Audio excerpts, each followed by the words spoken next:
slowly away.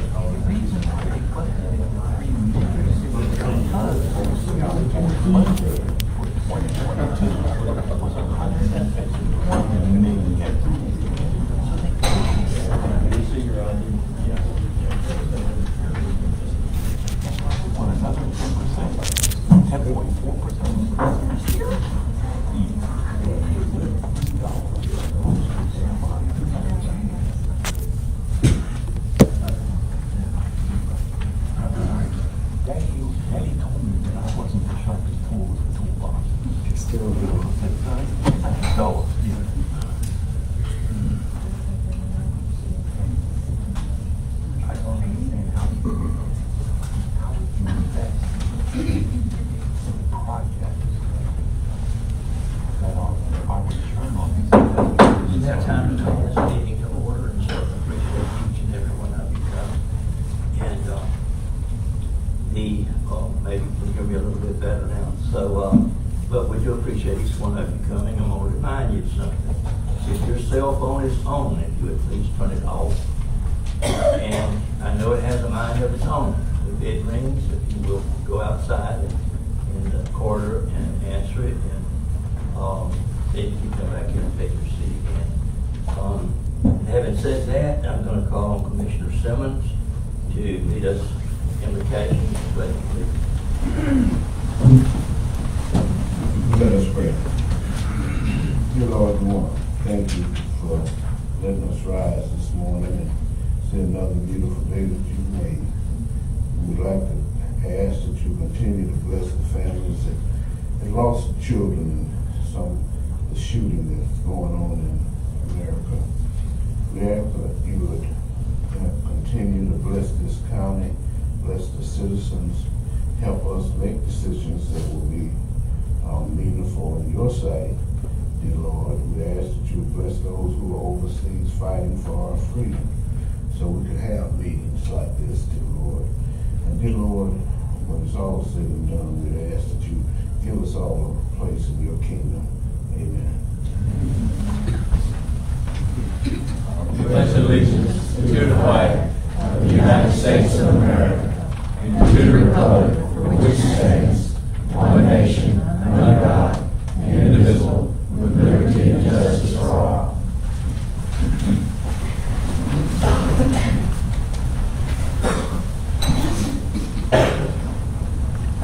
Thank you, Commissioner Simmons. I'll ask Ms. Gaines now to call the roll. Commissioner. I, Allen Street Gaines, present as appropriate board of commissioners of Bulloch County, hereby call the roll. For those on the governing body, all those present shall answer by saying aye. Chairman Roy Johnson. Aye.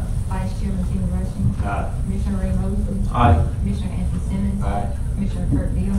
Aye. Commissioner Jeffrey Stringer. Aye. I determine that we have 6 members of the board of commissioners present. Therefore, we have a quorum to conduct business for the good of the citizens of Bulloch County. I now give the floor to the chair. Thank you, Ms. Gaines. Before I entertain a motion to approve the general agenda, do we have any changes desired by the county manager or the board? County manager has none this morning, Mr. Chairman. Thank you. Commissioners, any? All right. I have been asked to add at least one thing, and that is a presentation. And for presentations, we have slid in right under the gun. For presentations, we have Mr. Andy Burns and Ms. Keely Fennell is going to show us a slide, and we're going to allow 15 minutes for that presentation. For the rest of you that have signed up, well, never mind. Okay, going to do that first, and then I'll share it in a few minutes what I was fixing to share. So, anything else? And I'll ask for a motion to approve the general agenda. So moved, Mr. Chairman. Second. Have a motion and a second, and more discussion. Hearing none, all those in favor of the motion, show of hands. Thank you very much. The general agenda is now approved. And I don't know which one of y'all are going to speak first. But if you step to the podium, State your name and address. Now, Sheila, before you get started, I want to explain something, and this is what I want to explain to all, because this is just a policy that we have. It doesn't matter whether we have one speaker or numerous speakers for a presentation. We always allow 15 minutes. For any other comments, you have 4 minutes. Now, how are we assured that you're going to get your full 4 minutes, or that you're going to get as much time as anybody else? That clock. When that you can start, it's going to be set on 4 minutes. When that goes off, there'll be a beep, and if you would just actually then could take your seat, we certainly would appreciate it. And if you don't quite get done, we have another meeting in 2 weeks that you can come back and sign up again. So, all right, we have 15 minutes, so you're on. Nothing like pressure with 15 minutes in counting. Y'all, good morning. I'm Keely Fennell. I'm a local builder here in town. But about 15 years ago, maybe 10 to 15 years ago, a group of us got together and decided that we wanted to revitalize South Main Street. And in doing so, we got a group of people together, and we've been really pushing the ball forward and trying to get downtown revitalized. And with doing so, we entered a competition about 7 years ago called America's Best Community. And we did that. We were lucky enough to win 3rd place. I'm still kind of mad that we didn't win 1st place, because I do think we are America's Best Community. But with that being said, we were able to win $1 million. That was the seed money that we had been looking for. So with that $1 million, I said, what do we need to do as the citizens' money with this money? How do we make Statesboro better with this? So I reached out to people who've done this before. And y'all know Andy Burns was the brainchild behind Market District, which has been really positive and a great growth and a great community within Statesboro. And I reached out to him and I said, Andy, I need help in terms of how can we use this money for the betterment of Statesboro. So he and I and Phyllis Thompson, who was chairman of the chamber at the time, decided to walk down South Main Street one day. And I was looking at all the old hotels, I was looking at old restaurants, and I was looking at things that just kind of old and worn out. Since the interstate system came in, that corridor was not as exciting and as vibrant as it once was. So we looked at signage that was out there. We looked at hotels that were worn down. We looked at restaurants that were worn down. We looked at empty buildings. I said, Andy, how do we do this? Well, we walked along. We got about the RJ's. It was RJ's at the time. It's now Uncle Shug's. Has a ditch beside it. And he said, let me tell you about a ditch that I saw one time and what they did to that ditch. I didn't really, I'm like, nobody sees the ditch. I'm not worried about that. Let's look at the vertical product. So with that, it took about 2 months to call him back and say, Andy, let's revisit that ditch. So I'm going to let Andy Burns start here and tell you about what's happening with the ditch. We're excited that the ditch is part of this project because, as you've seen, from Nats Landing to the railroad tracks, we've been in a major streetscape improvement project. So we're excited about the additions that's happening, the excitement, the jobs it's created, and the turnaround that we've seen on the street. So Andy, come tell us about the Creek Park.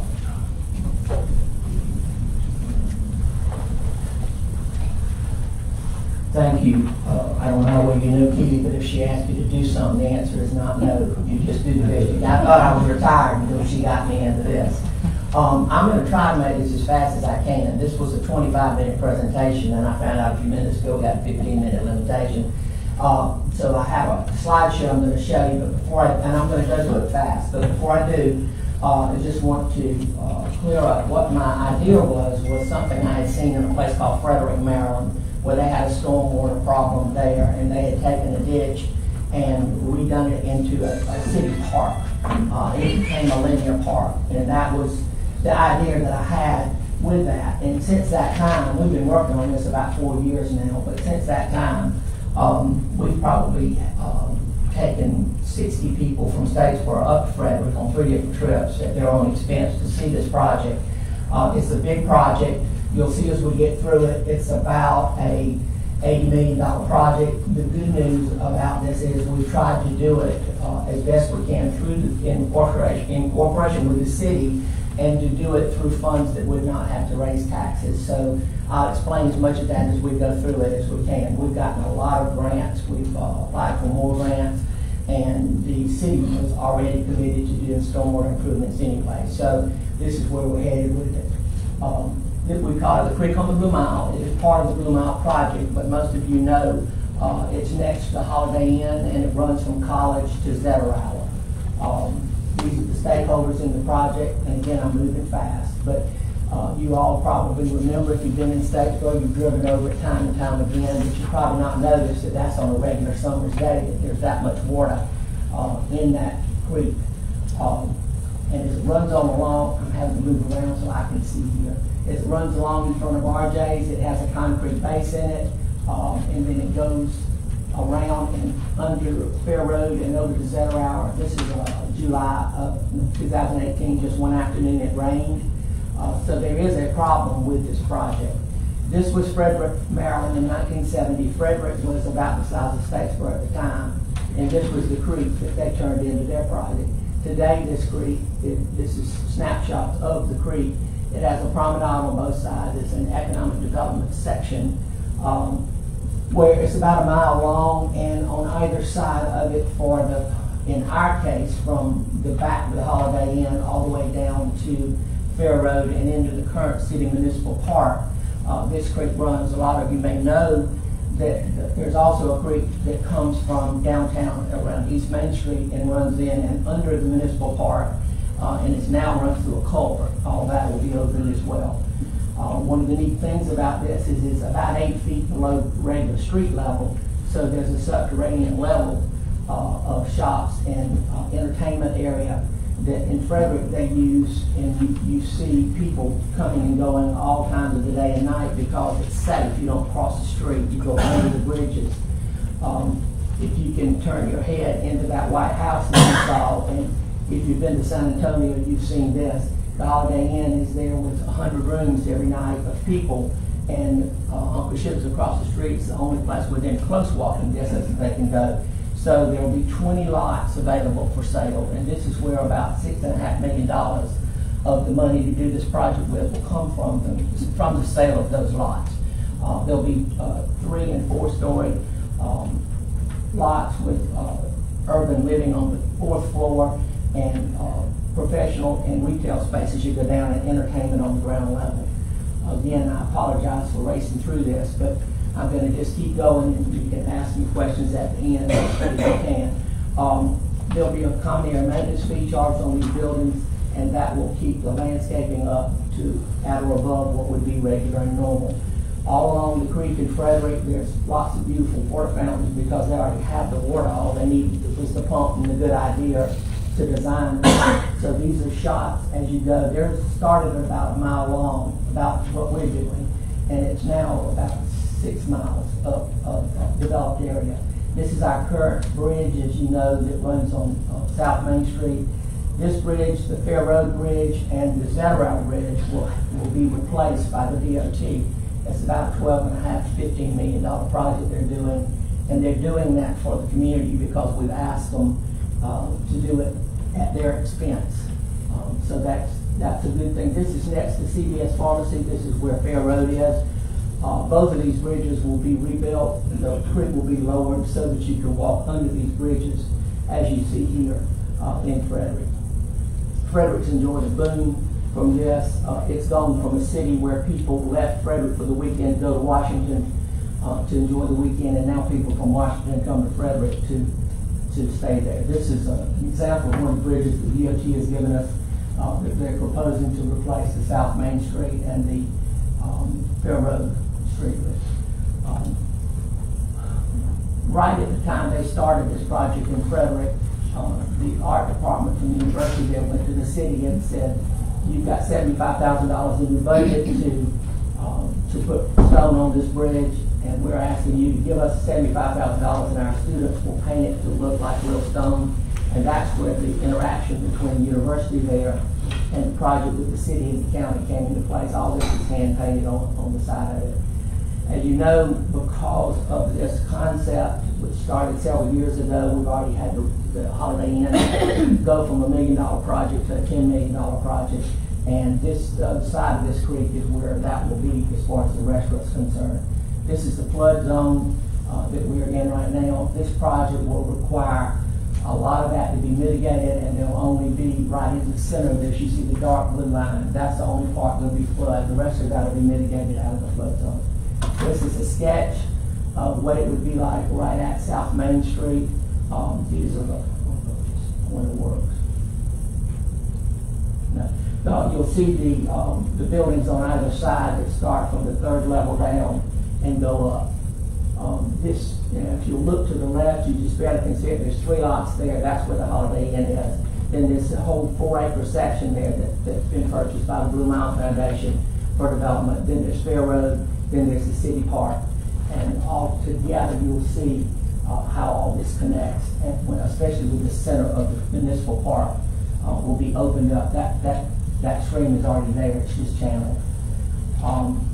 We hope, as we go forward with this, and George Sutton's we're looking at this, that there possibly will be an overhead pedestrian bypass that will go from the tip end of the soccer field at the campus across and onto what is now the bottom tip of the municipal park. So, it's a lot of good things. We hope and are moving forward. We're at the stage now of, we've got a $2.5 million, the state funded a design project that's going on. We hope we'll have that back maybe by the end of this year, the first of next year. And we've been working on it for about 4 years.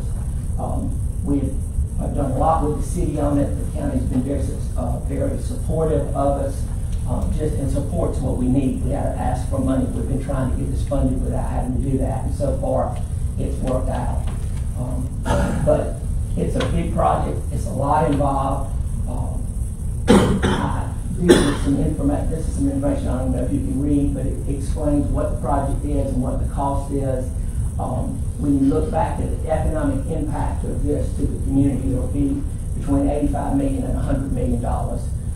And if we can bring that kind of impact in without having to spend local tax money for it, it'll be a game changer for this community. And as far as the students, there's a lot of little hidden things. The fact that it's 8 feet down, you kind of get them down there, and it's a special zoning.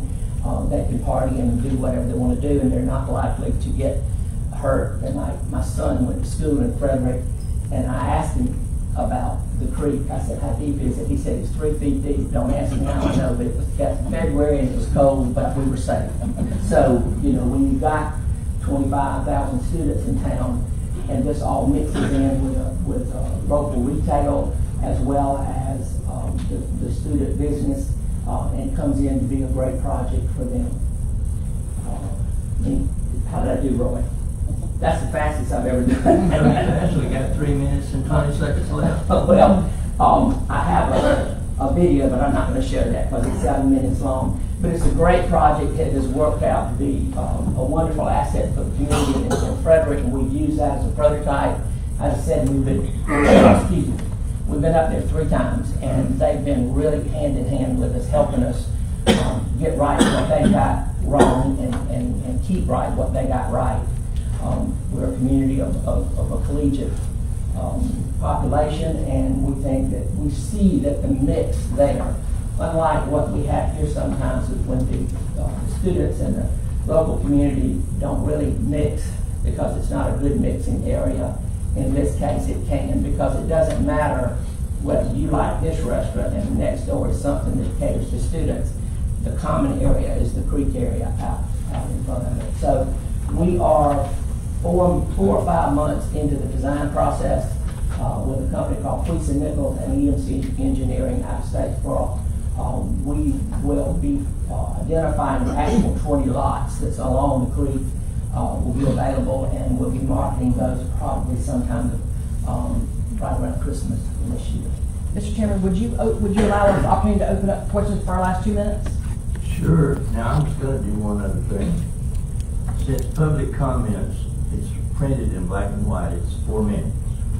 Presentation is not printed. If you want to show that video, It's about 4.5 to 5 minutes. Is that? y'all have a lot of time invested in all of this. It's been about 3.5 years. I'm going to overstep something that I maybe should or should not do. And in the grand scheme of things, I think the citizens that are here need to see it. And we can do the video, and then if you want to, then we'll take the next step. The problem is, I don't know that I know how to show that video. She's a little bit. Oh, okay, if she will. It really sums it up. Now, let's do this. And Keely, if you wanna entertain the questions or comments? While we're waiting for the video, does anybody have any questions about the creek? Any questions about the Blue Mile? Or what's happening in there? Yes, sir. I got one question, and this is directly from the Bulloch County Tax Commissioners about the coinciding with the millage rate increase. One of their justifications was the cost of law enforcement, court, social services, infrastructure maintenance, solid waste management, sheriff, emergency medical, all of this. All of these expenditures, have they been estimated of what this Blue Mile project is going to affect all of these services? And if it does affect these services by increasing the need for those services, is Blue Mile project paying for that ahead of time? Or is the return on the investment after all this is done? It's done. You make a very valid question. This is going to bring a lot of money to our area. We anticipate, even just during the construction phase, 750 jobs. But with that being said, we're also bringing a $100 million project to Statesboro. So will we need additional police? Will we need additional utilities? Will we need additional services? I'd be remiss as telling you no. Yes, we're going to. It's part of the project. But we think that the benefit and the amount of money that will be brought out of this will be able to help recoup those expenses that will come along with those services that you're talking about. So again. After the fact. After the fact. Yes, sir. So again, that's where the same problem that we're running into today. After the fact, the taxpayers are paying for this before. Because our taxes are being raised because we have to have additional services, we have to have additional police, our infrastructure is being affected. So my question is on the Blue Mile project, is this extra expenditures on all the infrastructure preloaded, being that it's going to be funded before we put this project in place? Because if we don't, then the taxpayers are going to have to pay for the services and wait for their return on their investment. And that ain't fair and that ain't right. Well, I do, and I know we've got to go into this, but I do want to say to that, the cost of this is being done through federal and state money, not through local money. But the property taxes will go up commensurate. When right now this whole area is worth maybe $3 or $4 million, it'll be property taxed at $80 million almost immediately when it develops. Plus there's a sales tax that'll come from all the new businesses that come in there. So this won't be a tax liability. It may generate income that some of the taxes can be used in other areas because it'll be so condensed right where that area is. I don't know if that totally answers your question, but it won't be a liability on the front end. The money should start coming in on the taxing from the property taxes. That's my point, my financial point. The burden of the additional cost to services is not front-loaded, meaning that the taxpayers have got to pay for this and wait for the Blue Mile project to catch up to it. That's not fair, that's not right.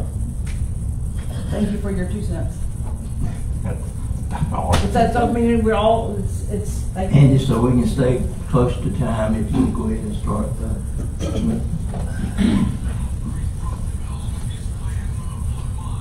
You'll have to be quiet here.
Roy. Thanks, everybody. Thank you for coming and, so, Sorry about the sound on that, you know, but I think it's gonna be a beautiful project once it's finished. So, but we do appreciate your coming. And we're gonna move next into, our public hearing. And, I need a motion to go into the public hearing. So moved, Mr. Chairman. Second. Any more discussion? Hearing none, all those in favor of the motion, show of hands. Unanimous approval. We're gonna let, before we open the floor for public comments, we're gonna let, county manager, make a few statements about where we're at with tax dollars, I suppose. Thank you, Mr. Chairman. Good morning, everybody.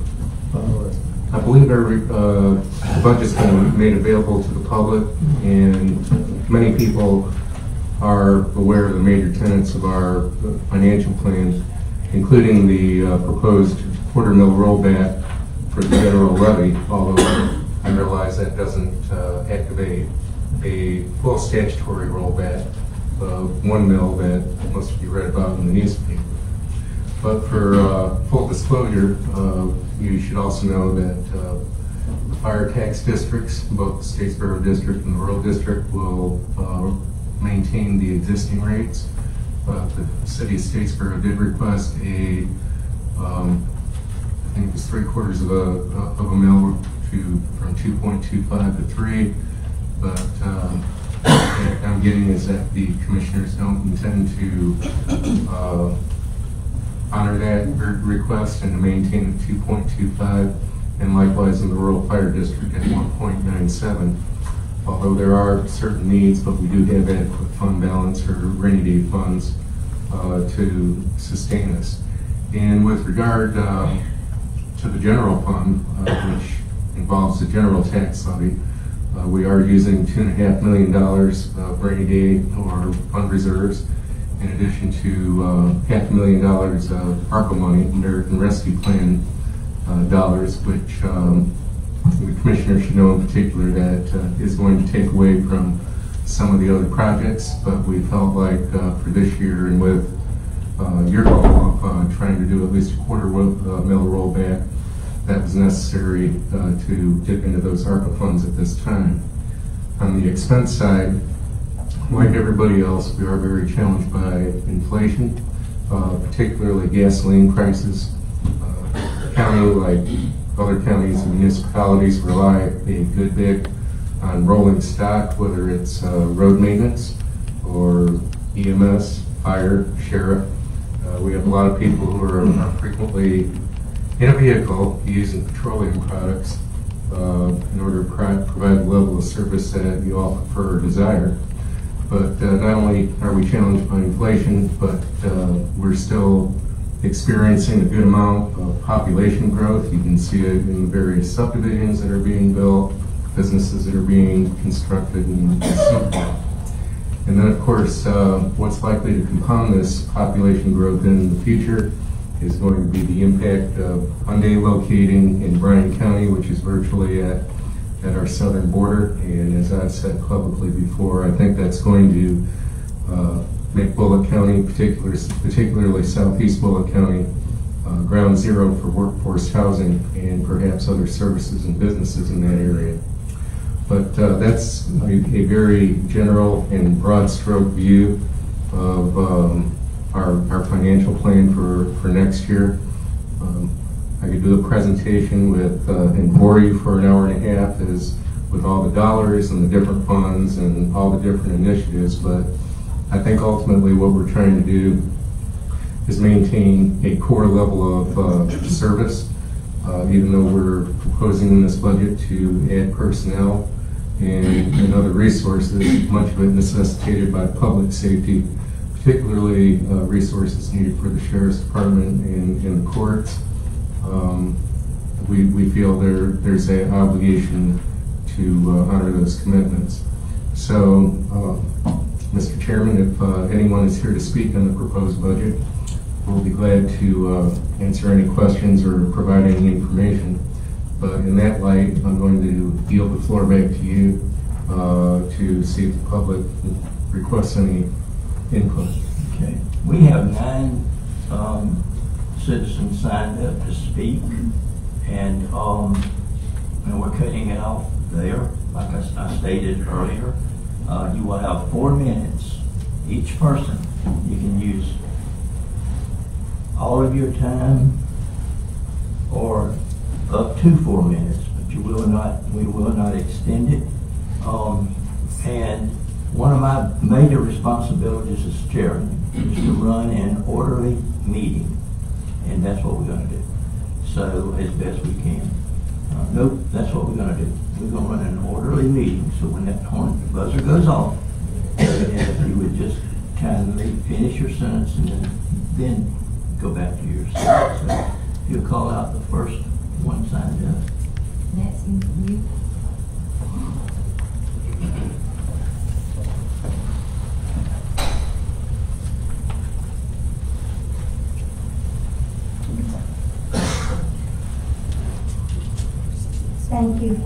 Thank you for allowing me the opportunity to speak to you.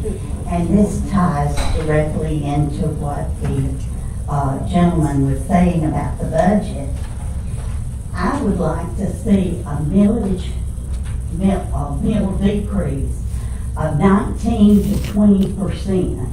And this is based on the fact that the appraised value of the properties has increased an average of 19%. So this would equate to not a tax decrease or a tax increase, but keeping the taxes the same.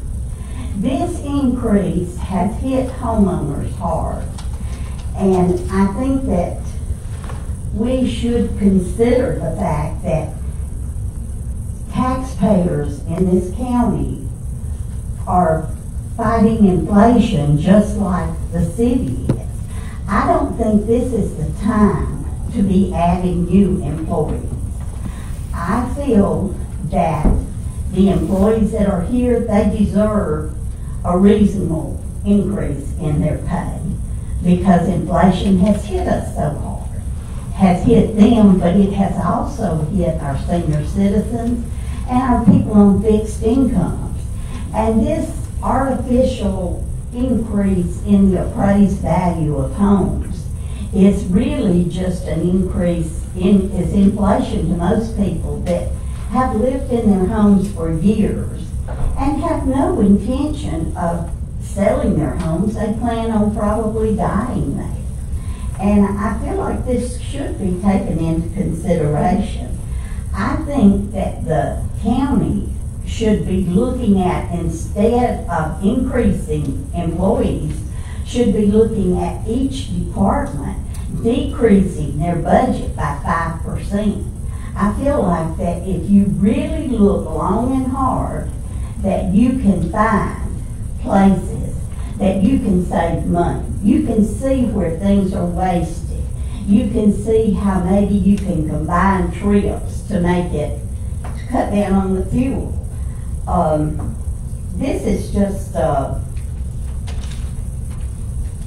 just my opinion, and I know that we are looking at growth, but this is not the time to increase taxes.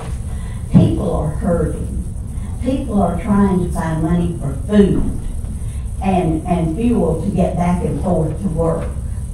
And it's not the time for luxuries. And the county, if we're having to tighten our belts, then the county should do the same.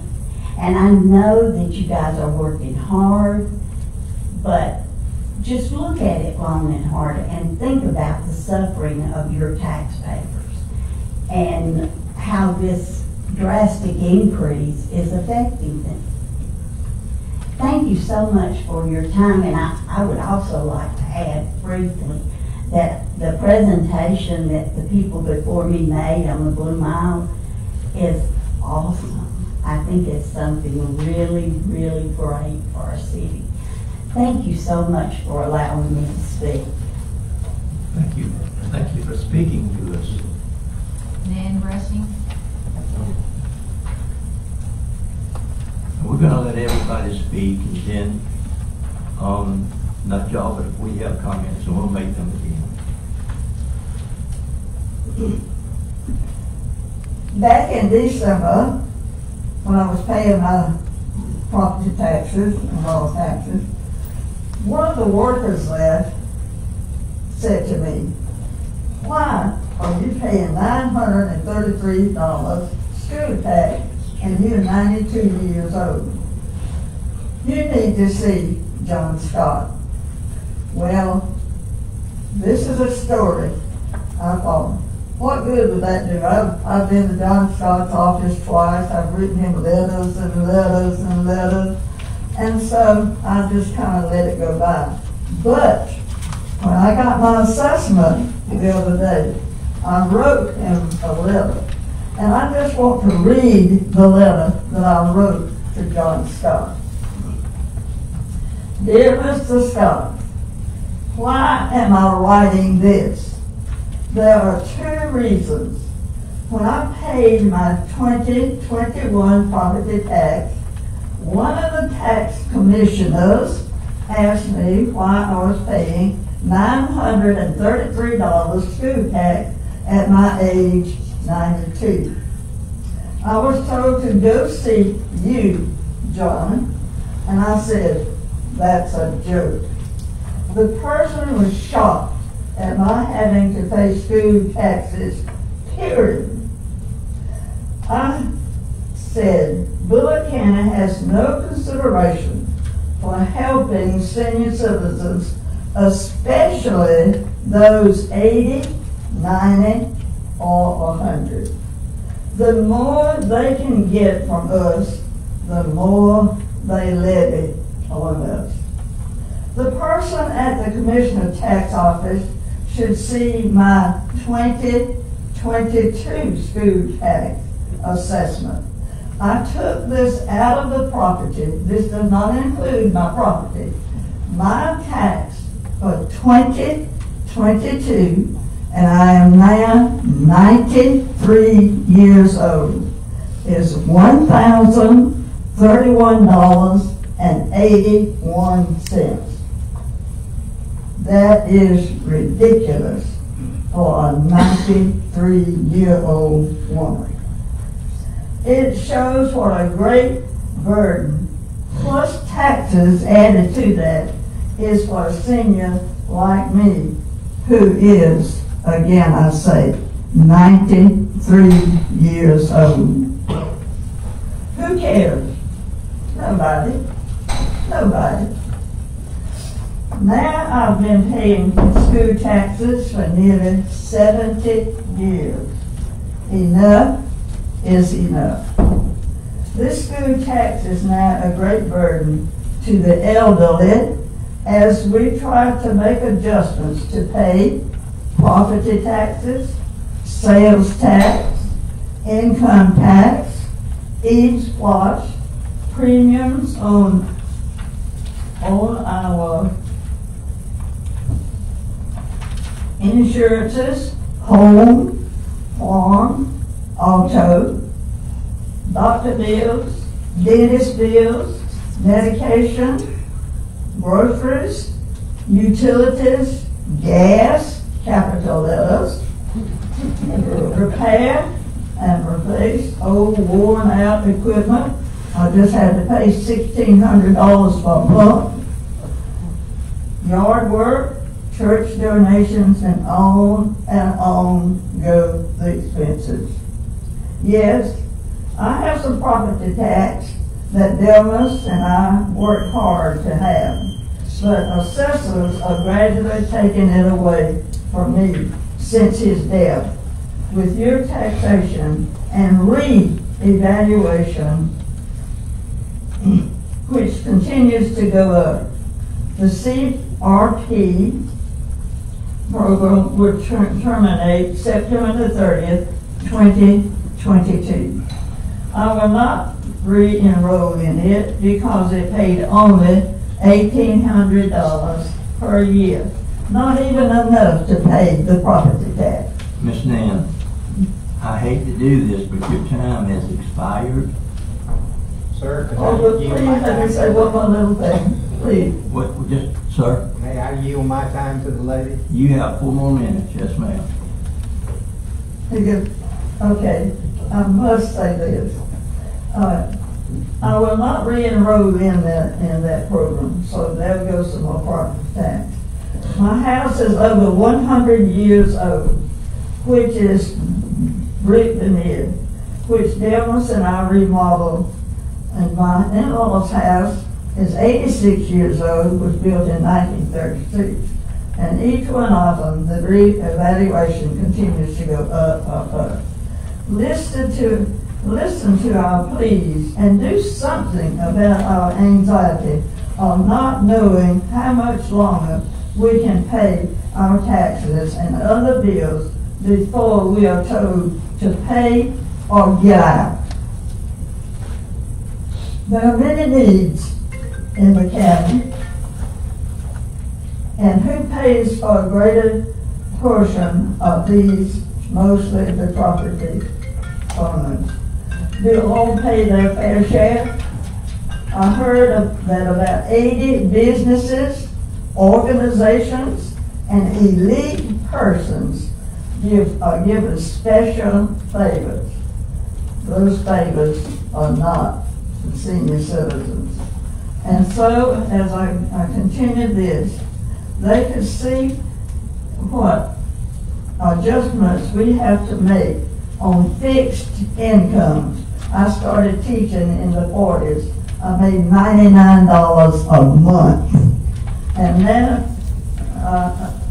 these who retire, their fixed income is much higher than that. Well, last year I had to pay my assessment in October, November, and I had to get it in December. Whom can I go to as a 93-year-old and get some consideration in this county? Who? I'm sending this letter, as I have since I sent others to John Scott. And I wrote him the same ending in this letter that I have in my file, 4 other letters that I have written to him. And I close with this. I am 93 years old on a fixed income, a widow with no income from my husband's Social Security, to whom I was married 61 years. Not even a widow's amount I'm not allowed any. My no biological relatives on here. I have none whatsoever. All I have are my church friends, my community, which is the greatest community that anyone could have. I have to fend for myself. But as I know that John Scott is a pastor, and I said this to him, for God said to take care of the widows and the orphans. I ask you to please look at this and this assessment for me.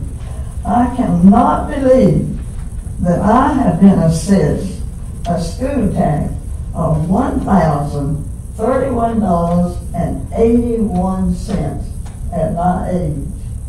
I guess I'll have to get out on the street with a little tin cup if it keeps going up and up and up.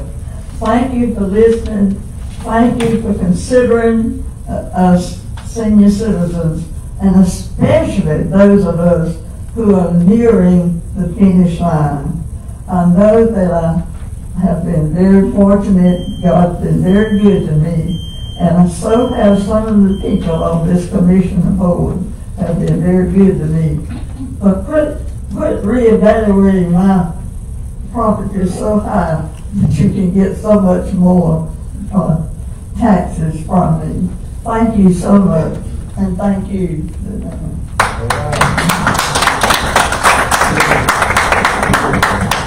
Miss Nan, with your spoke, I think your finish line is a long way. I don't know about that. I hope it is. with Oh, orders. God has been good to me, and I appreciate that so much. Thank you for your presentation.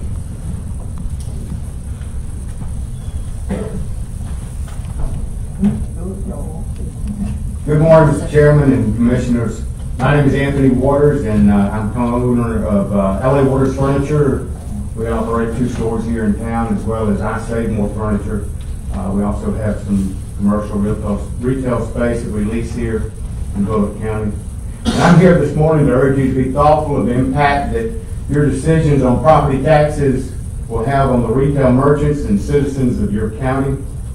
Retailers contribute quite a bit of revenue to Bulloch County, as each of us pays property taxes on the buildings that we occupy, no matter whether we own them or whether we lease them. In addition to the property taxes on real estate, we also pay property tax. Retailers pay property taxes on the very inventory that we hold to sell.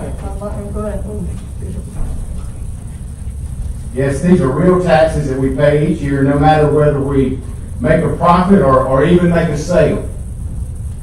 And of course, retailers are the ones who work for the state and county and city to collect the sales taxes and SPOS revenue that fund all the infrastructure and special projects that you determine need to be done. Don't ever think that these cumulative taxes that are now 8% in Bulloch County don't have some impact on the rate of sales that each of us has, because I think consumers give thought to that every time they make a purchase, especially on bigger ticket purchases. Every time they have to add 8% to it, and it's a big problem for us. Statesboro and Bulloch County have been very fortunate to be a prime retail hub for this area, and we draw people from 50, 75 to 100 miles that actually come to Statesboro and shop for goods and services. But you may notice that some of the retail spaces in our area are beginning to go dark, and some of these merchants that you depend on for revenue are beginning to leave our market. The difference in making a profit and a loss for a retailer is not a great deal of money. Each time you raise tax revenue, no matter whether through raising the millage rate or through an increase in the property values, you are making it more and more difficult for these businesses to survive. We've had a tremendous economy and recovery here in Georgia, but you know that the dark clouds of recession are gathering around us, and our nation is kind of looking at some tough times ahead of us, and it's really time to begin to prepare by looking for ways to trim budgets. I know each one of us in business will have to do that, and you don't need to be raiding the revenue that your citizens need to weather the looming economic storm that is before us. I would just urge you to be thoughtful in your discussions on the impact that your increases in tax revenue will have on the citizens in Bulloch, the citizens and businesses in Bulloch County. Thank you for your time. Thank you very much. William Emily.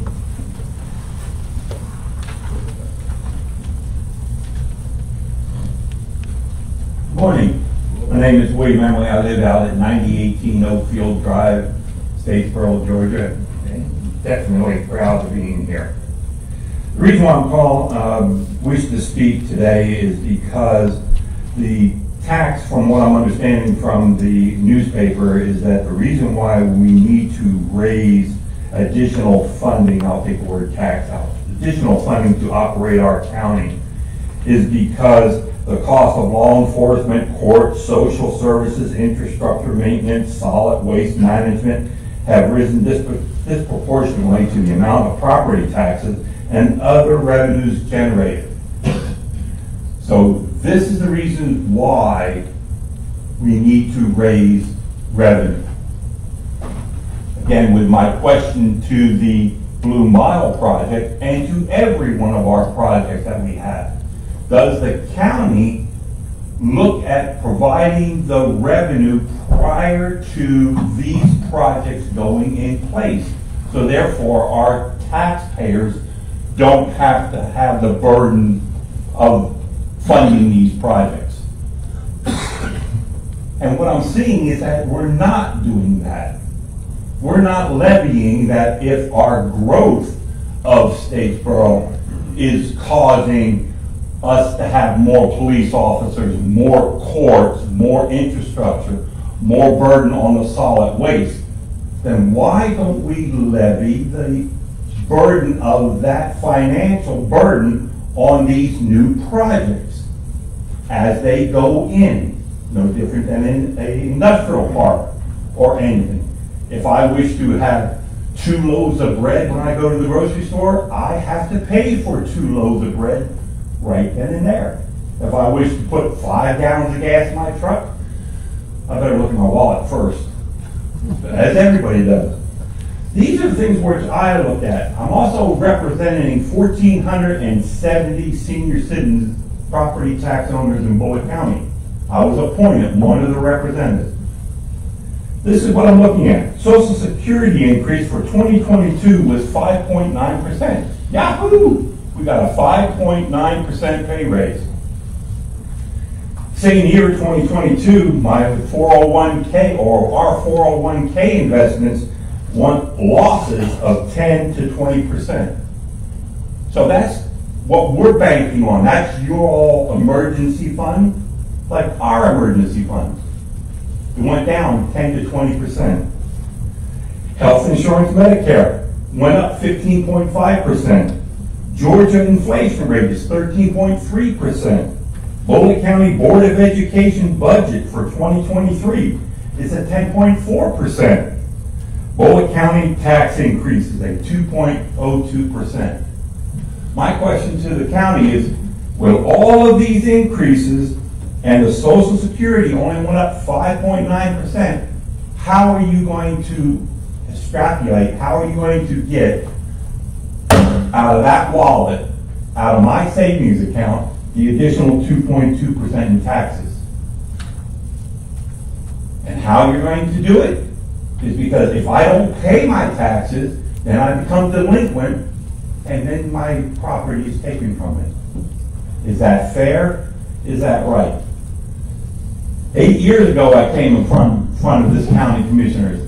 As I say, if you're going to give me a headache, give me an aspirin.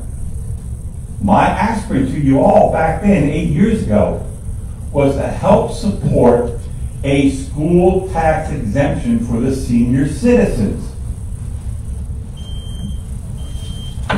Thank you all. Thank you very much. Ronnie Pope.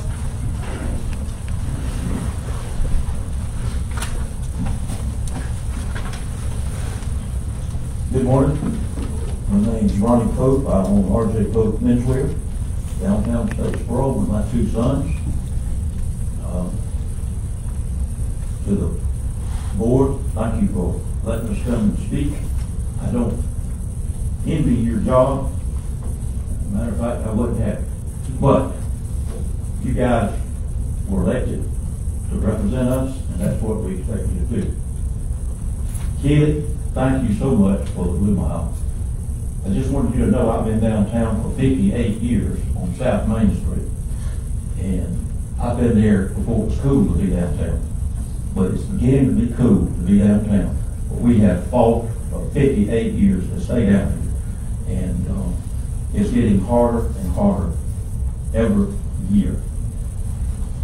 I'm not here to ask you, commissioners, to defund the sheriff's department, defund the police, of the fire department. I'm not here to do that, or not to give people their raises to 6%. I think is what y'all have offered up, which only one trip to the gas station will eat that up for them. We're having tough times.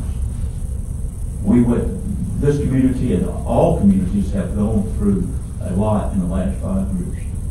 I mean, our business with the pandemic, and we came out of that, and we made it through, thanks to God and to this community's support, we were able to make it through.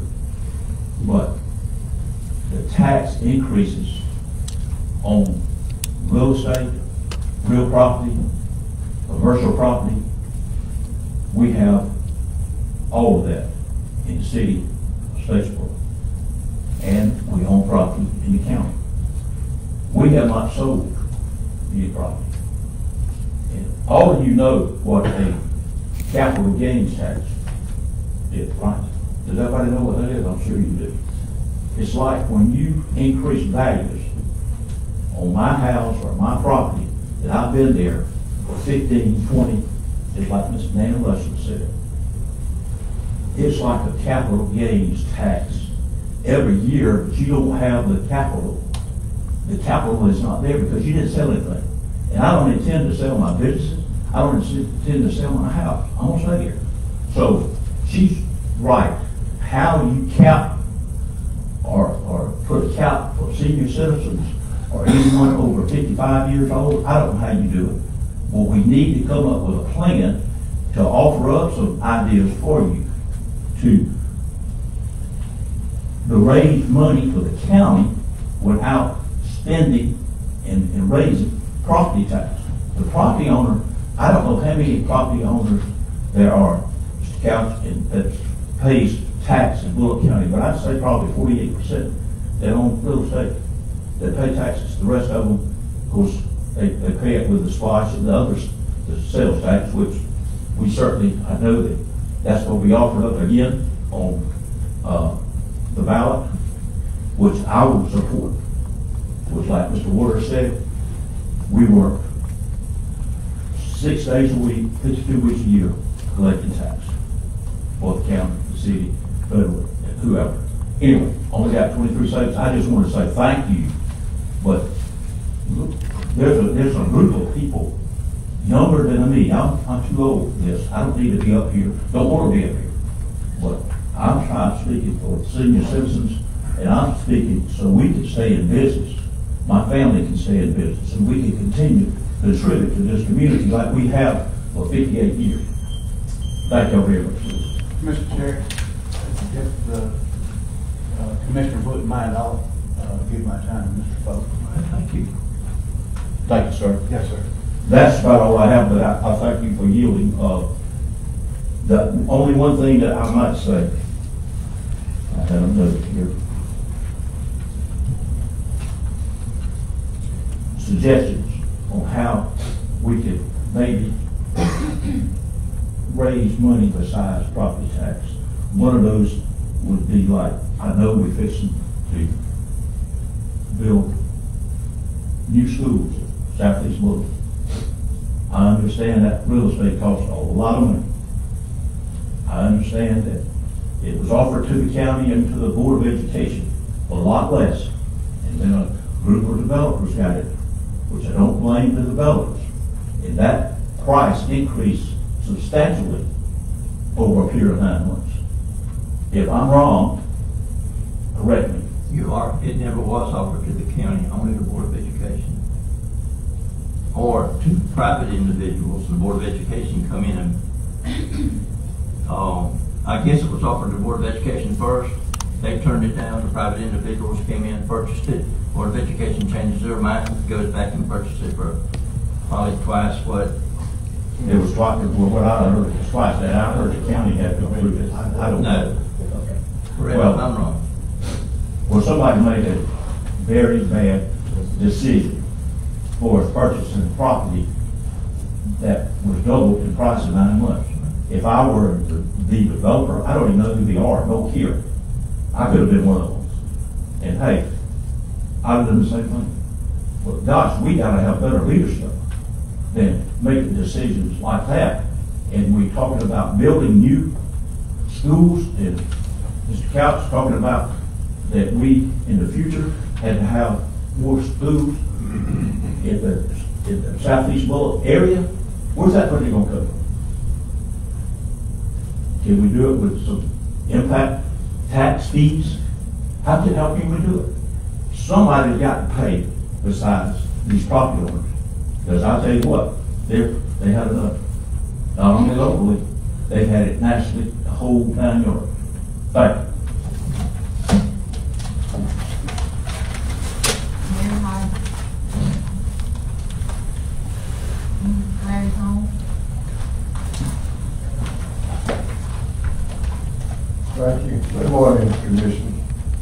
Sitting here listening at tax base, and when I got my taxes, I said some Sunday school words. Somebody may not know what that is. But my name is Larry Coleman. Truly, as I sit and listen and all the rest of them with the taxes, and I'm here, and I looked at my tax base and I thought I had a reason. Because several years ago, we went into a project to pave Hood Road. And the project, it took a while, but we finally got the funding to it. Now, my problem here today, the funding is there, but I know how inflation is got. That's their business. We're looking for an end to that project. I've been sent up here to let y'all guys know that we need to see some more active work out there. And I was getting hot, but Brad cooled me off when I got in here. Mr. Brad says they already have had a conversation with the contractors, and they're going to be coming out more visible. And so that's kind of cooled the water down a little bit for me. But I just expect the road to be paved because I'm interested in the taxes too. I'm like, I'm a senior citizen. I may not look it, but I'm high senior. But it's just the main thing that I want to share with me as a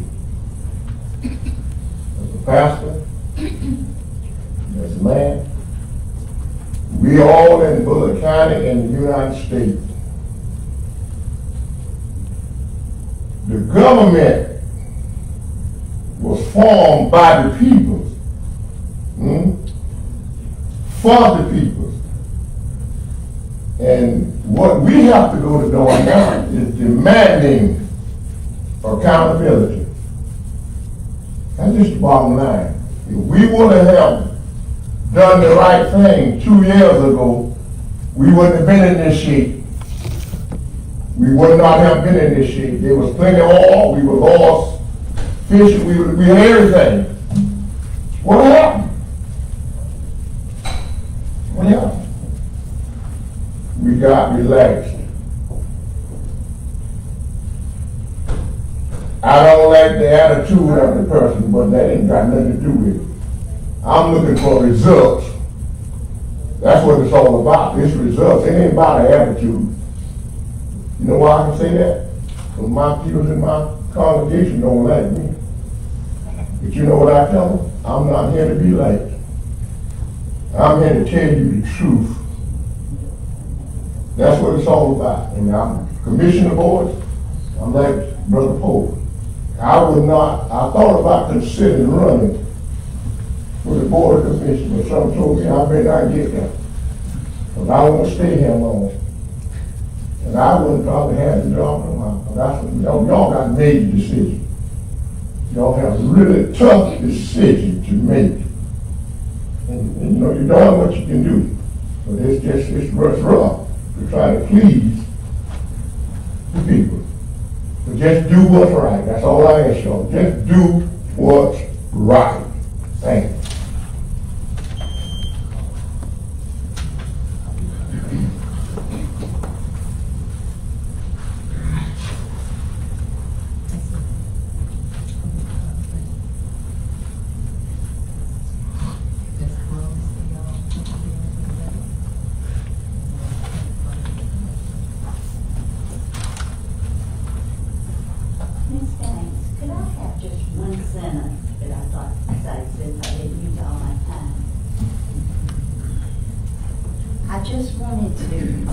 People that Billy Hicks, our state senator from this district, has assured me that in the next legislative session that he is going to propose a bill that will cap the appraised value for senior citizens to what it was appraised at the time they were 65 years old or at the time they purchased the property. And if you guys could contact him and let him know you support that, if you do, that would be awesome. Thank you. I'm speaking briefly on behalf of the chairman who had taken a rather serious phone call, but I think by default, that would probably make our vice chairman, Commissioner Rushing, in charge of the meeting. I'm advised by Ms. Gaines that all of the people who have signed up for public comment, or I'm sorry, for comment on the public hearing has expired. We'll go with your comfort zone. If you wanted to continue on and close the, ask for a motion to close the public hearing and go to public comment, we could do that, or you could make a motion or ask for a motion to close the public hearing, and or you could just let the chairman take back over. I figured I worked the best under pressure. I wasn't expecting that, but like Okay. on that road. I don't get a waiter.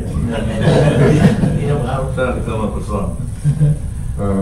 I think everyone who signed up to speak for the public hearing on the budget, the list is expired.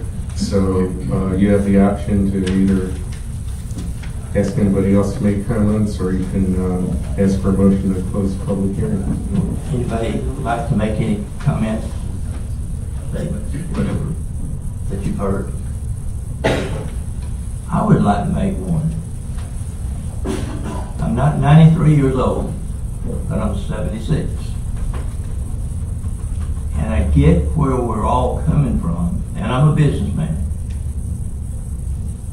But it's the school taxes.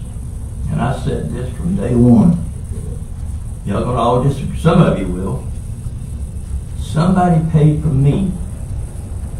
Some senior citizen paid for me when I was in school at 6 years old. They probably complained also, just like people are complaining now.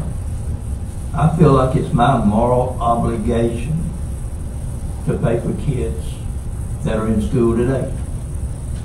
Not because I'm a senior citizen, but because somebody paid for me. Now, again, you can throw stuff at me if you want to. I'm not going to change my mind.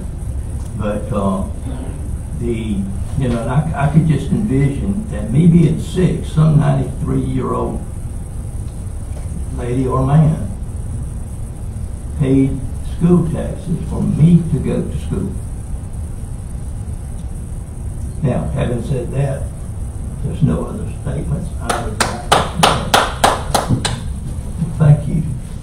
I would like a, Mr. Chairman, am I allowed to say something? yes, sir. Well, I'd just like to clarify some things for everybody in this room. Now, there's some things brought up today that I know we're gonna get beat up. We get beat up enough about stuff that we have to deal with, and I just want to clarify this. I'm just like Tracy Waters, me and him went to school together, and ever since I hit the ground running out of school, I run a business here in Bulloch County my whole existence. My daddy did before me, so I myself personally don't take this lightly. I pay taxes just like everybody does, so when it comes time for that, then I understand what I'm up against.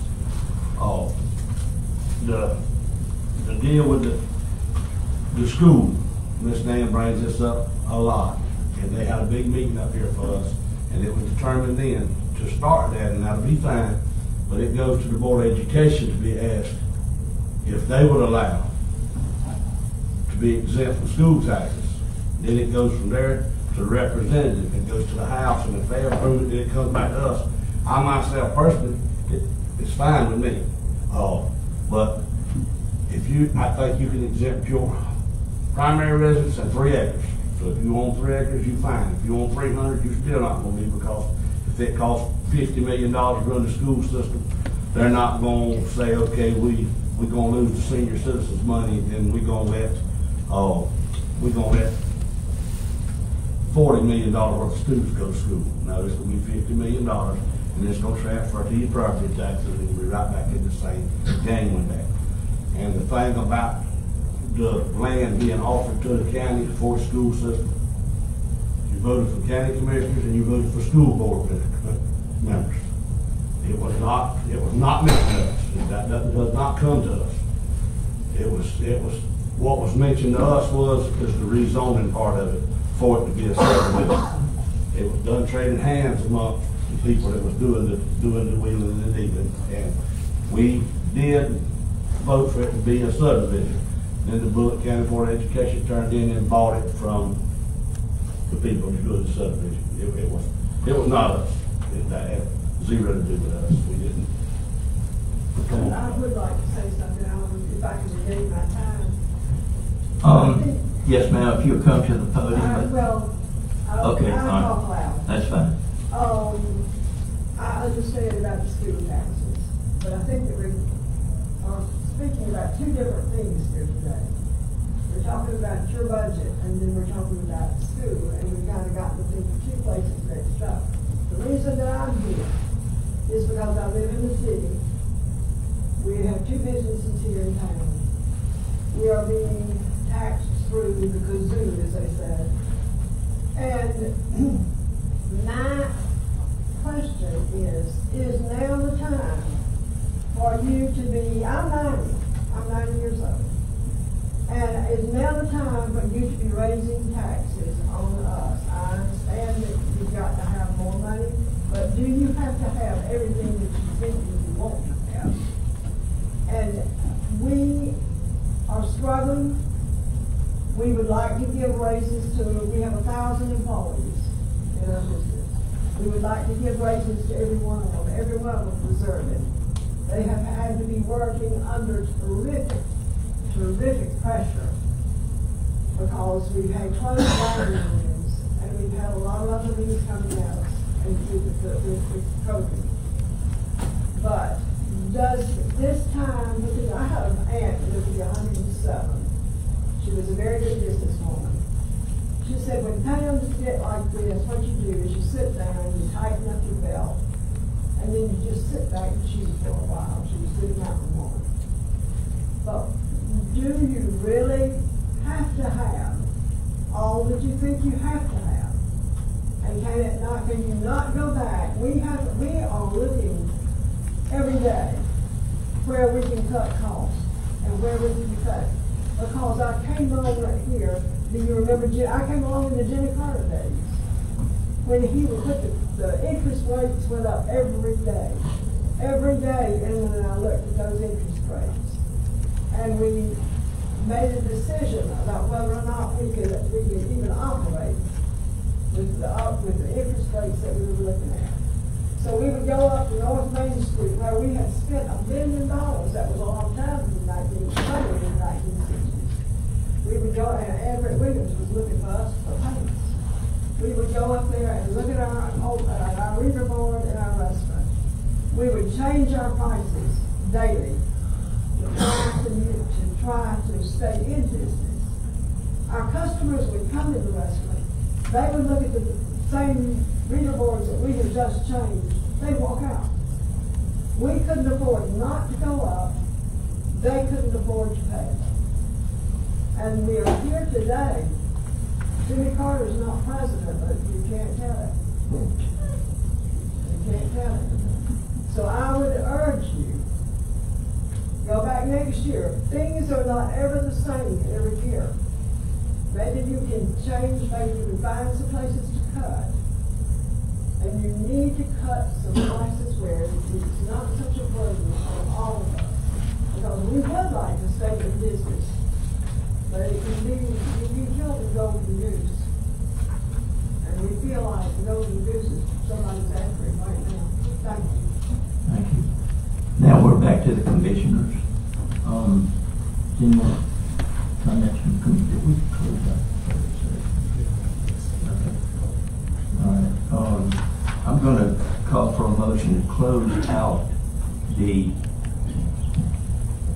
time for the session for the public to speak. So I need a motion to do that, please. So moved, Mr. Chairman. Second. We have a motion second. Any more discussion? All those in favor of that, show of hands. All right, now, back to the commissioners. Does anyone else have any comments to make?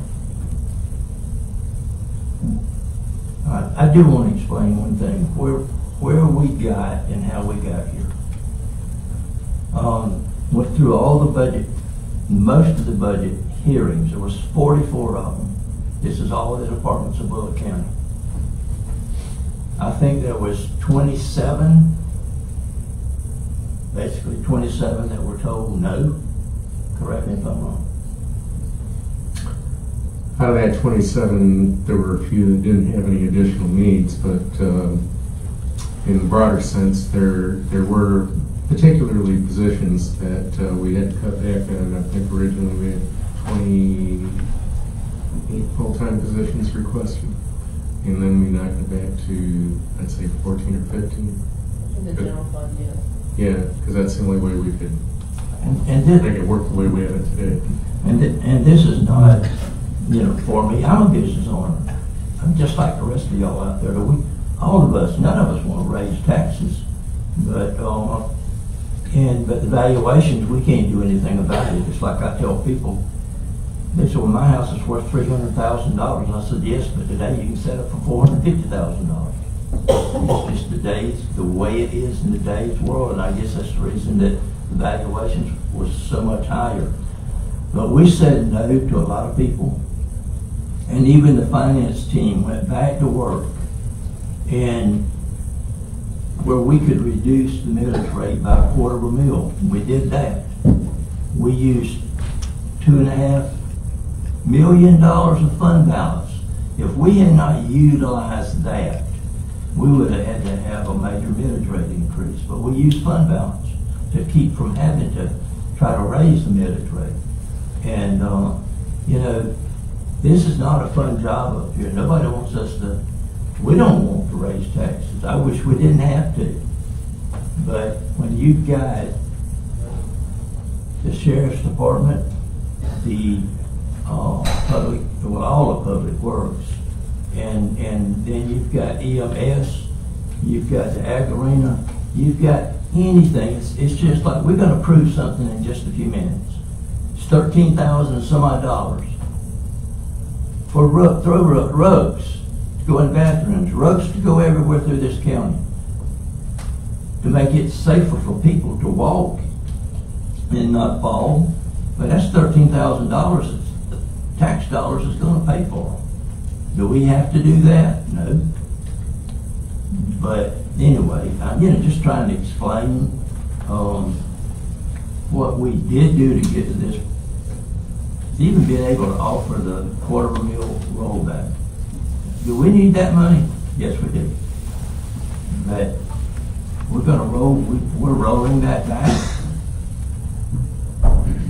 because we said, I guess, no to more people. And but we've got to have the services.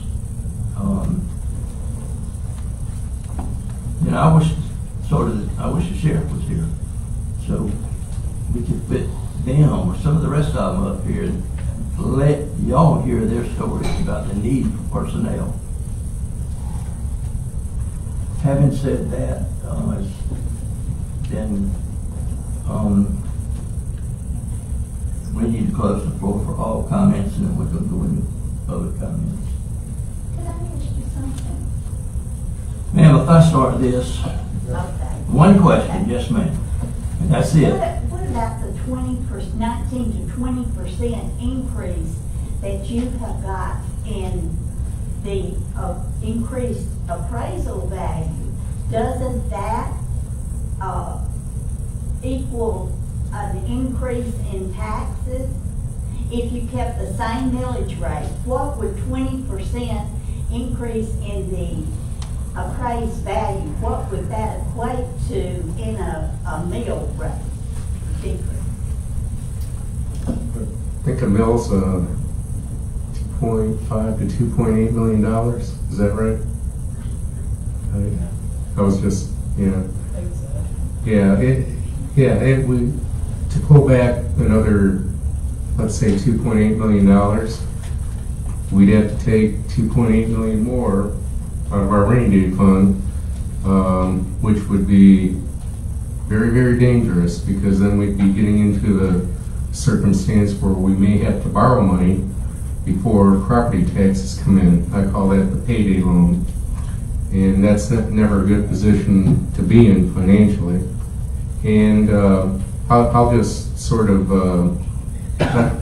not ditto, but, emulate, I guess, what Chairman Thompson said. These are not easy decisions. We don't work in the same decision-making structure as, say, for example, the city of Statesboro does, because there are other county elected officials, whether they're judges or the sheriff or the tax commissioner, which by the way, she was happy with the status quo budget. But and then there are various other state agencies. 53% of our budget delivers some form of state services. But the real animals in the room this year, in my opinion, there were demands for a significant number of personnel. And as the chairman said, when you sit through 45 interviews, now of course there are some of them, the way I described them, most were very legitimate, maybe a couple were comical, but those weren't recommended for funding. So at the end of the day, I think, as I said at the outset, inflation, our population growth is very significant in this equation, because Bulloch County isn't going backward. And then the people who do move here, they demand a certain level of service. There's a lot of meetings that you all are present at, whether it's regarding roads or fire services or things like that. They want more of it, but they want to pay less for it, and that's counterintuitive. So, and then we don't know what's going to happen with the Hyundai impact, which we believe are going to bring thousands of more people over the next several years. And we have to find a way to keep up, particularly with public safety and public works operations. And again, the courts have become more demanding in their needs. There's been a fourth superior court judge added. There's a juvenile court now, which are all needed, but they're not free. So that's what we have to battle against constantly. And the best that we could do at the staff level is recommend, using savings to try to get us by, in combination with the inability to completely roll back the property tax rate to statutory level. We would have loved to have done so. We've tried to do partial or full rollbacks over the last few years, but everything's just really coming to roost right now. And when we deal with other county elected officials, although they are very friendly here, there's always a threat that if we don't give them what they want, that they'll sue the Board of Commissioners. That's often rare, except it's happening in Burke County with the sheriff and the county commissioners right now. It's very ugly up there right now. But I think in my history here, and probably preceding me, the county commissioners and all the county elected officials have tried to find ways to work together and get everybody what they need without gouging the taxpayers. But I'll conclude with what I have to say with that, Mr. Chairman, and thank you for your comments and questions, but I'll defer back to Chairman Thompson. We thank all. What's the dollar amount?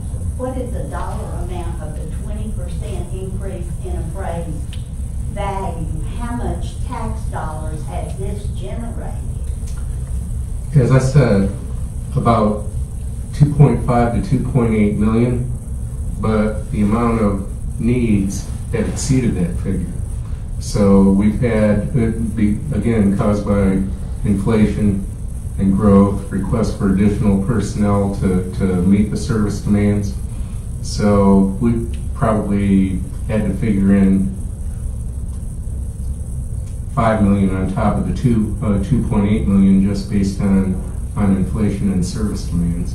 So you're proposing a tax increase in that? Nobody's lying about it. I didn't I mean, yeah. No, I'm just I mean, getting clarity. it's yes, it's an increase in the tax burden. We are not proposing raising the top property tax rate. But even if you make it consistent, or you only cut it back, say 25% or a quarter of a mil when you need a full mil, you're still paying 75% of that increase. So, yeah, the old nomenclature was, it's called the backdoor tax increase, and we are in a circumstance where there's a great deal of inflation in the real estate market, but that's what people are buying stuff for. I mean, if my house is worth $100,000 and somebody wants to pay me $175,000 for it, they and my own neighbors are going to get clipped on their next tax bill. Well, at least you made clear that the spend was over and it is a tax increase. That's what I wanted to know. Yes, and we've tried to minimize the burden of it with a proposal for a partial rollback, and then trying to use some savings to keep from making it much worse. We do have 2 more tax hearings. Well, no, actually, we will have to have 3, but they'll probably be generated in, late July, August, before the digest is approved. Yeah. So, Mr. Chairman, can I ask one question? yes, sir, Yeah. then this is it, yes. Sir. Okay, all right. No. I don't have to. No, you go right ahead. I just wanted to reiterate that I am right about, as you quoted in the paper, Mr. Bulloch, that we had to come up probably next year. So I'm not talking about 2023, I'm talking about 2024. And this is going to occur again on a bigger scale from what I read that y'all said. Am I right or am I wrong? If certain circumstances don't correct themselves with the economy, and then we will have to see, what the demands from internal departments and outside agencies are going to be next year. I mean, the gorilla in the room is always going to be some of the population growth. But I'll put it to you this way: the commission and the recommendations we make, there will be a lot of tough decisions next year, and it's just too early to predict because some of these variables going on in the economy with inflation and interest rates, you're facing it too, I'm sure. You guys don't know how to budget for your next business plan year any better than we do. But I think I would be irresponsible if I didn't say that if we don't correct something next year, we're going to have a structural budget deficit. We're going to blow through our rainy day savings in a couple of years, and that just makes matters worse. And we don't want to do that because we need that savings so if we do have emergencies, so that we can maintain cash flow where we don't have to do payday loans on the property taxes. Or if we have to borrow, we can do so at very, very ridiculously cheap rates like we have for the next several years, or past several years. I mean, we've done lease purchases and loans for much less than 2%, sometimes even sub 1%. That's almost like free money when you're borrowing, which is a credit to the county commissioners for their financial stewardship. But yeah, I'm very anxious about next year. But to all of y'all, if you were sitting up here where we are, you're going to have to face the same decisions that we're having to make. We can't. All things it's a possibility of things happening in the future. We don't know what's going to happen. I know what we wish could happen. Fuel would go back down to $1.59 a gallon like it was about, 3 years ago? Is that going to happen? I don't know. But, all right. We appreciate y'all's patience with us, and there will be 3 more tax hearings, and those will be published. They are open to the public. But I need a motion to close this public hearing. Not the public hearing. Okay, well, there we go. I apologize, we've already closed it, so, but thank y'all for coming, and we're gonna move next into public comments. Mr. Don Poe, is he still here? There he is. Usually I'm just too big to be missed. Well, I apologize for not seeing you. It's all right.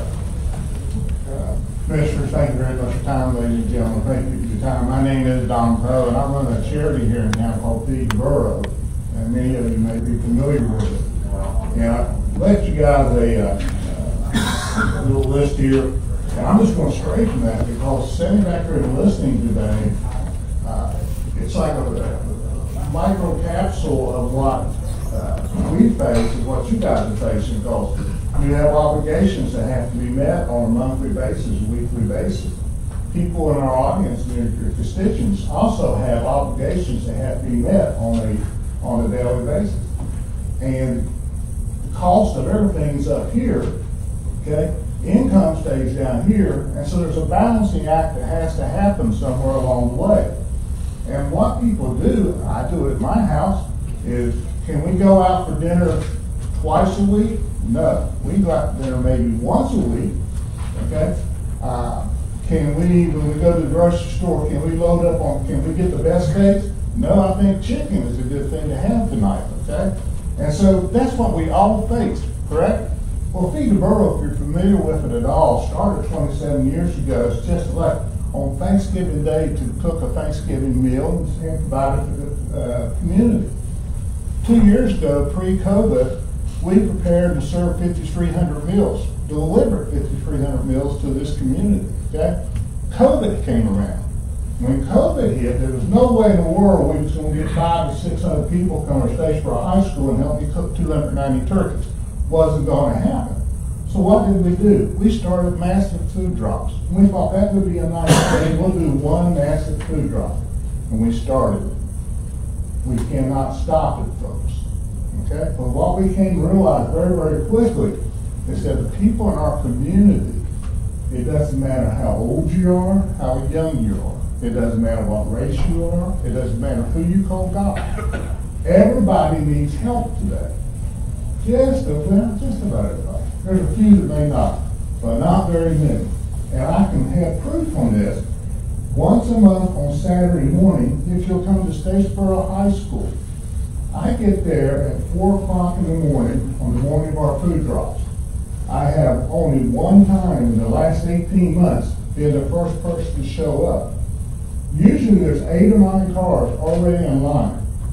Now what does that show you? That shows you that people in this community, by 8 o'clock when we get started, this past Saturday, we had 600 cars in line waiting to get a week's worth of food. Okay? They had waited there 4+ hours. It was backed up from the front of Statesboro High School, double line, all the way through Statesboro High School, Fleming Street, down Fleming Street, and all the way out on Coast Lee Hill Boulevard, almost to McDonald's. Why was these people waiting?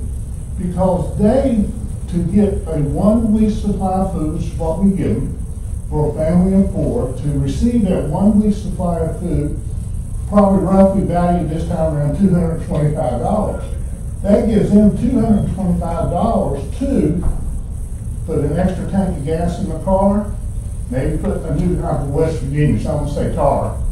Okay, you people down here say tire, but we say tar in West Virginia. To buy a new set of tars, to maybe go to the doctor, maybe fill a prescription, but that's where they get their money from. It takes a little pressure off that budget for them.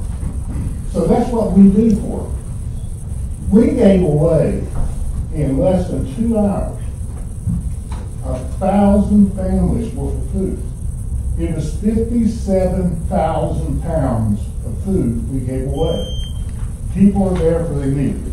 Commissioners, what I'd like you to do is just read this. We need help to continue this, is what it comes down to. Thank you very much for your time. Thank you for coming.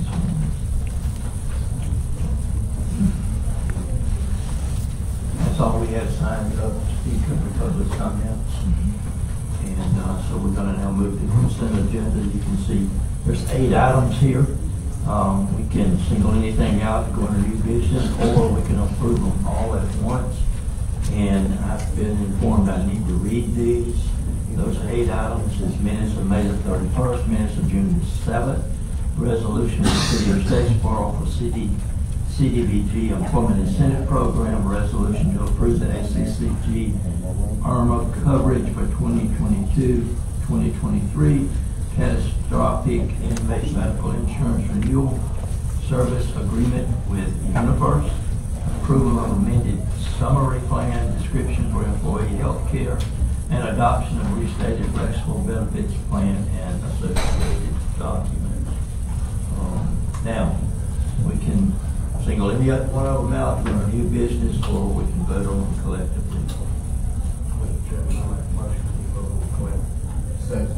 Motion, second, any more discussion? Hearing none, all those in favor of the motion, show of hands. Motion is approved unanimously. Thank you. And under new business, got an intergovernmental agreement with the City of Statesboro for use of ARPA funds to support the food bank. Jeff, your name is by. You will make the presentation. I can, Mr. Chairman. You pretty much summarized it. It's an intergovernmental agreement to provide $500,000 of ARPA funds to the food bank on the terms and conditions contained in a separate memorandum of understanding with the food bank, which is next to the agenda.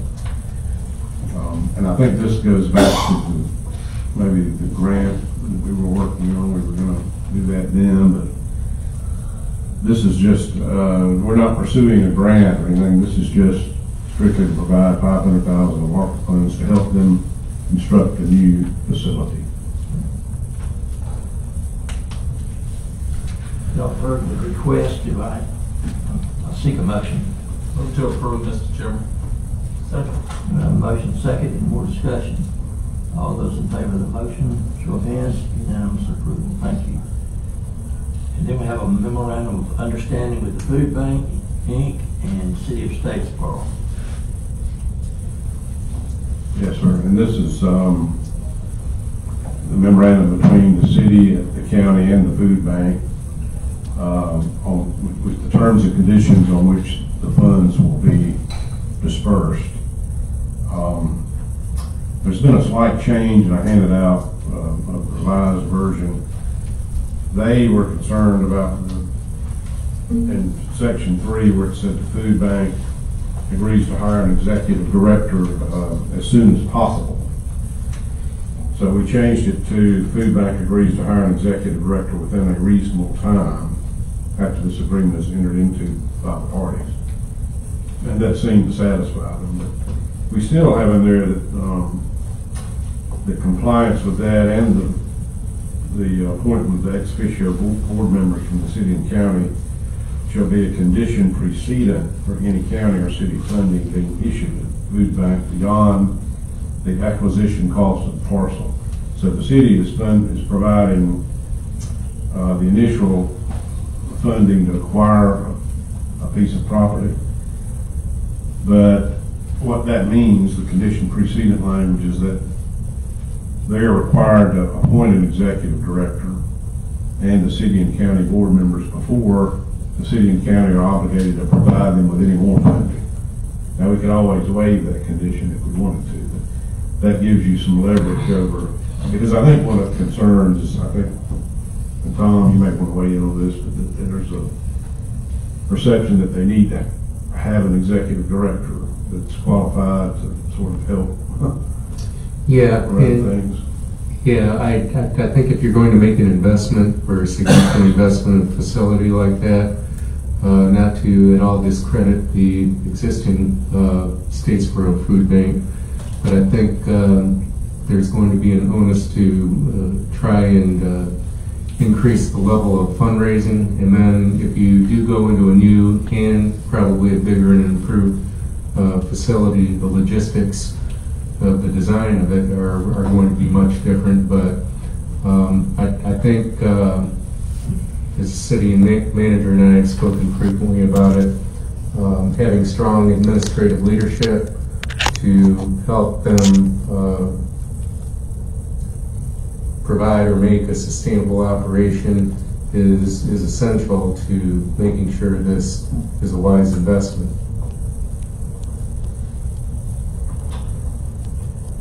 So we're glad, answer any more questions if you have any. Okay, commissioners have any questions?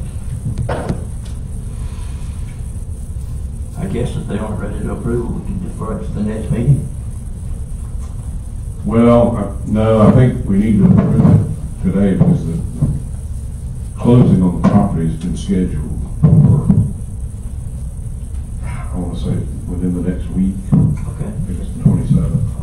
Yeah, I would think unless there's any reservations, I mean, this is, I think an arrangement that's currently advantageous to the county, city, and the food bank. Okay. Any discussion? No, ask for a motion. Mr. Chairman, I'd like to make a motion for the approval of the memorandum that was just discussed. Second. Motion second, no more discussion. All those in favor of the motion, show of hands. Unanimous approval. Thank you all. County Road Resurfacing 2022 contract with Reeves Construction. Good morning. I'm pretty sure you all probably remember the work session that we had earlier in the year where we discussed using some extra T-SPLOST funds that were available. We had some underruns on some other projects, and we were going to put some of these excess T-SPLOST funds into resurfacing. So that is what this project is, and it's a good bit larger than any resurfacing project that we have done the last few years. So there's about approximately 45 miles of roads included in this project. The low bid was from Reeves Construction, and if you include the base bid plus the 3 add alternates that we put in there, it comes out to about $7.9 million. We had estimated the project to be around $7.4 million, so the cost of oil and asphalt has been going all over the place, and that was part of why the bid came in a little bit higher than what we expected. But from talking to the staff, we feel that there is enough T-SPLOST funds to cover the entire project, the base bid plus the 3 add alternates. So that's what we're proposing to do here. And fortunately, Reeves Construction had our resurfacing last year and got it done in a very timely fashion, and they've indicated that they're ready to begin in July if we approve the contract. So, I won't go through the whole list because it's about 45 miles, but if anybody has any questions, we did have to modify the list a little bit from what we initially talked about because of the increase in the price of asphalt, but we still managed to get the bulk of what we discussed earlier in the project. So if anybody has any questions, let me know. And these funds are coming from where?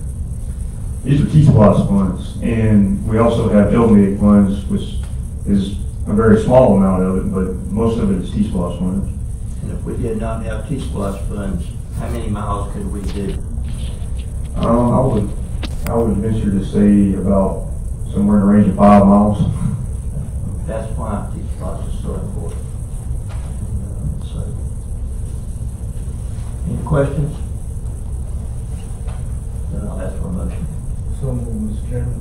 Motion second. Any more discussion? Hearing none, all those in favor of the motion? Unanimous approval. Thank you, Brad. Okay, computers and hardware for new fire engines. Ben, are you going to discuss that? Yes, sir.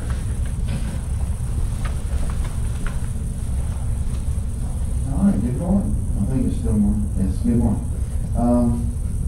Thank you for inviting me, but I'm here to ask to purchase some computers for our new fire engines. We're still building out our new fire engines there in service, but for the safety of our firefighters and for the efficient arrival on scene, we like to install the computers somewhat like the sheriff's department has in their apparatus, where they're tied to their dispatch and they can see the notes in there and they can know where the location is for our career units. They will have the ability to be tied into the 911 system, and so they'll be able to click on the pull it up on the computer screen as they're going to the call, know exactly what it's called, they see the notes that 911 has put into it, and they can see gate codes and any special instructions. Also, on the flip side of this, the actual 911 operators will have a program where they can see our apparatus on their screen at all times. It's something that we have discussed with 911 Director Barney about maybe expanding to EMS eventually, because they can see the notes, but they can't see the actual ambulances. And we want to be able to do that for our apparatus or new engines to evolve, and then eventually, as we add more and more, continue to have this feature for our apparatus. So I did have tried to get 3 quotes. One was successful in providing everything we needed. One vendor said, if you got somebody else, I'm too busy, and another vendor was unable to they did have everything we needed. So that's why we chose to deal with MCA and here in States Farm. If approved. Any questions? Move to approve, Mr. Chairman. Second. Motion to approve and second. More discussion? Hearing none, all those in favor of the motion, show of hands. Unanimous approval. Thank you very much. Yes. Now we're moving into staff and commissioner comments. We'll go to staff first. Does any staff have any comments they would like to make? Will the chairman yield to the county manager, please? Yes, sir. Just a few housekeeping things concerning meetings. 1 week from today, as you know, is scheduled for the adoption of the budget we discussed today in the public hearing. That'll be Tuesday, July 28th at 8:30 a.m. here. I don't anticipate anything else being added to that particular meeting, so hopefully it'll be a little bit more of a bam play. In July, I know there's going to be, perhaps with some of you all, vacations planned. We may need to talk about that a little bit, but I sent out an electronic issues briefing that talked in particular about July 27th to meet with the employee study group concerning the employee retirement plan, along with Greg East from ACCG. So I wanted to remind you of that. We anticipate it will be a working meeting around the lunch hour. Typically, we do that between 11:30 a.m. and 1:30 p.m. But we'll be sending out reminders on that as we solidify plans. I do anticipate that in our regular morning meeting, we probably need to have some kind of work session to discuss the broader impacts of the Hyundai location in Bryan County. And of course, hopefully, being a new fiscal year, we won't have that many business items. But this may present the opportunity to talk about anything else you want to discuss related to a work session. But we would like to put some focus on Hyundai with regard to what we think we're going to have to do with various aspects of it, whether it's land use planning, water and sewer infrastructure, and other growth-related matters. Now, something that may transpire, that would be something of a more random meeting or potentially a special call meeting. I know there are, and this has to do with Hyundai too, there's a lot of discussions among the counties in the JDA and the economic developers and Hyundai regarding intergovernmental agreements and bond issues for the pilot that's connected to Hyundai with 4 counties. And then along or within those discussions are negotiations about contributions and paybacks from 4 counties in the JDA regarding infrastructure. However, I know they're trying to close on some of these matters by the end of this month, which may or may not necessitate a special call meeting.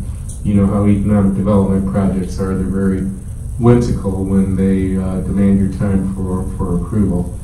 but I'll try to keep everybody apprised about what's going on with that.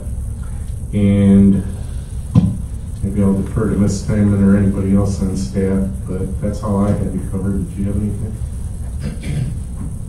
Jim, Yes, sir. I got a couple things. Hopefully y'all got your newsletter about things that are happening.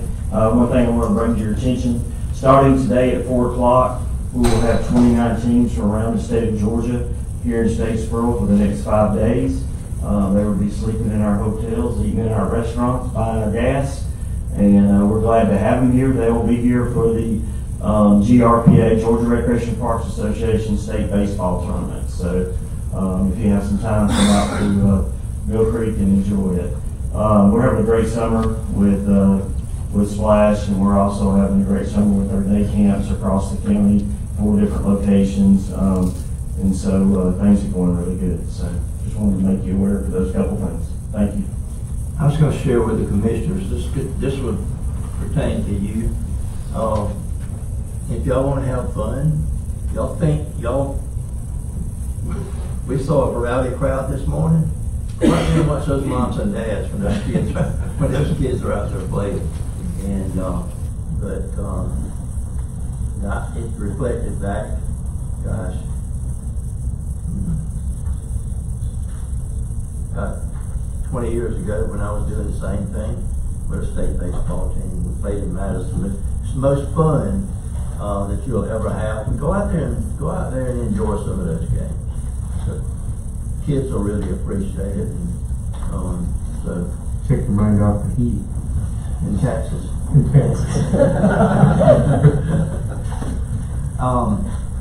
Any other staff comment? Commissioner comments?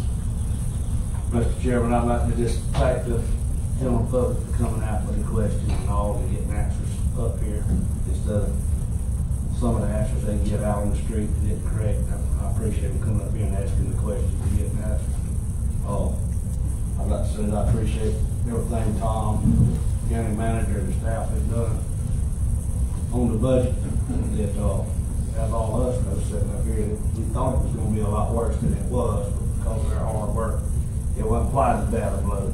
If everybody knew what we first thought it was going to be, they would have a smile on their face right now instead of a frown. But I just wanted to tell all of them that we appreciate it. They make our job a lot easier, and I appreciate all of the commissioners too. I know they catch a lot of heat, but I just appreciate everybody doing what they do.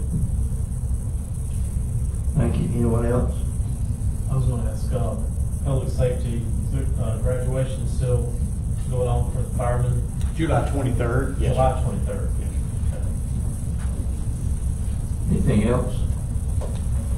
I had an idea a few minutes ago because everybody was real happy with us and things. And at the next tax hearing, let's bring in, and I'm serious, 4 department heads that we said no to, or did not give them everything that they wanted.